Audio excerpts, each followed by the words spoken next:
In the 1862 Battle of Fort Donelson, the Union forces had overcome the Confederate forces. Ulysses S. Grant was the brigadier general at the time. The Confederate general sent a message to him and asked for terms of surrender. It's interesting what Grant replied. Grant replied there would be no terms except an unconditional and immediate surrender.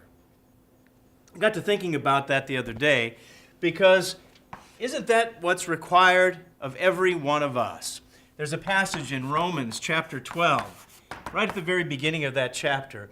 It talks about we need to have an unconditional surrender to God. It tells us there in Romans 12, we are to be a living sacrifice. We're to sacrifice our own selves to God. We're to be living godly ways. We're to be putting on the mind of Christ. We're to put ourselves, our own sins aside, and become true Christians, living, thinking, existing in God's way of life.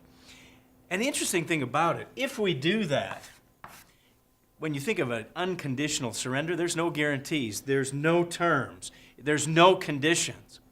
And yet, with God, it is a little bit different. It is a little bit different. If you were to look at what it says over in the book of Ephesians, in Ephesians chapter 1, verse 13, with the surrender that we have to God, there actually is a guarantee.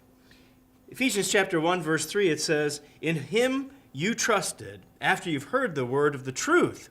And then it goes on saying, "You were sealed with the Holy Spirit, who is the guarantee of the inheritance." So after our unconditional surrender to God, God gives us a guarantee. He gives us His Holy Spirit so that we can meet the terms of His conditions.